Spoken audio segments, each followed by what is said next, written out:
What's up, you guys? It's Zamara, and today I bring you a review of one of the most important childhood memories I have, and that is playing The Legend of Zelda Ocarina of Time. Man! So the first time I ever saw this game being played or knew about this game in general, it belonged to my cousin, and he lent it to his sister, who brought it to my house, and then she played it, and I was like, I love this game. It's so colorful.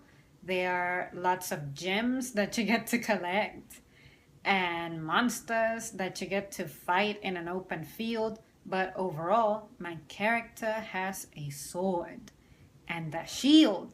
I have always loved characters that are like knights, possessing their swords and their armor. In this case, my character had a tunic, but doesn't matter. He had a sword and a shield, and that's what matters. And you were also collecting your gear as you went along, and I just thought this game has to become part of my inventory. Well, when I expressed my interest, my cousin was like, oh, I don't think you should get this game because it's really difficult and you really have to put your mind into it. And I'm like, so what? That's what all video games do. Every video game has their objective and the stuff that you gotta do.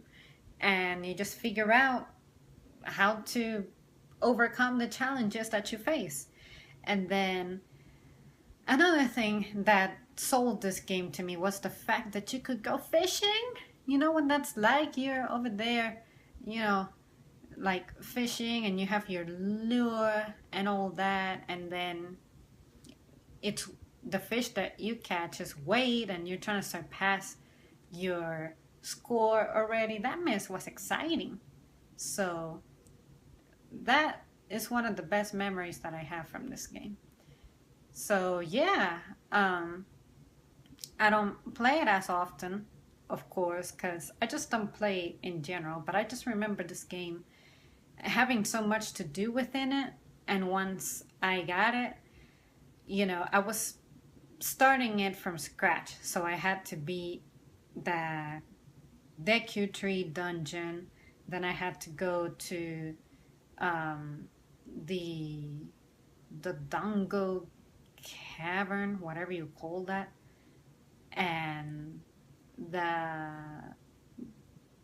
fish over there in Zora's domain, Lord Jabu or something, is that his name? Anyway, and yeah, the insides of the fish were difficult, but I surpassed it. And overall, I just loved how diverse this game was. You had so much to do. And then when I finally unlocked the adult Link chapter, I was like, dang, even more stuff to do. Now you even get to ride a horse, and you also have different weapons and a hook shot, so you get to be Spider-Man for a little bit on wooden things. So yeah, Kakariko Village, I have been to all of those roofs using the hook shot. And all of the bosses were unique. You had one that was a fire dragon, you had someone in a water temple, some creature, then you had someone in a shadow temple, then you had the spirit witches and all that. And the fact that you actually get to use every piece of equipment that you encounter. It's not like some games, like for instance, Devil May Cry, you can have all of those extra weapons, but you can choose to beat the game without them. Not in Zelda. In Zelda, you will need the hover boots for that shadow temple. When I first got the hover boots, I never saw myself using them because, the distance that they held themselves for, it wasn't a long period of time at all. So I didn't see their usefulness immediately. But anyway, yeah, you guys, that was really the first initial thoughts I had with this game. It just it sold for me the first moment I saw it, and I wish I would have gotten it sooner. And the fact that you also have like a little musical aspect to it, you need to know songs and you need to know how to play them and all that with the ocarina.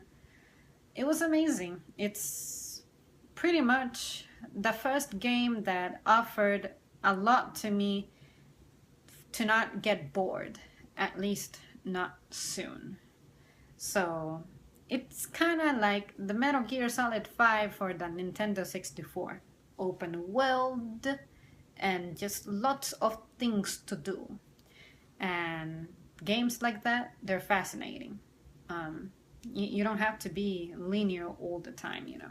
I'm pretty sure that you could beat Zelda, not necessarily in that order, but at some point you'll get stuck because you'll need a uniform or a piece of equipment that first you gotta beat some dungeon to get to. That's pretty much the only linear aspect of it. But you can decide one day that you're going to play Zelda and that you don't have to progress in missions. You can explore Hyrule and be like, all right, today I want to find the Skulltulas and all that. So it was exciting, and the fact that you have a day and night cycle that affects what you see, that type of stuff, also captivates me. All right, you guys, that's all that I have to say on this matter, really. I'm pretty sure most of you have played it, and you're just looking at this review just because why not? For me, it's just good to go back and feel the nostalgia because this game, it was amazing. To this day, I still think it's amazing. So yeah, it deserved some time spent on it expressing my views. Well guys, that is all I have for you right now. Thank you so much for watching, and I'll see you soon.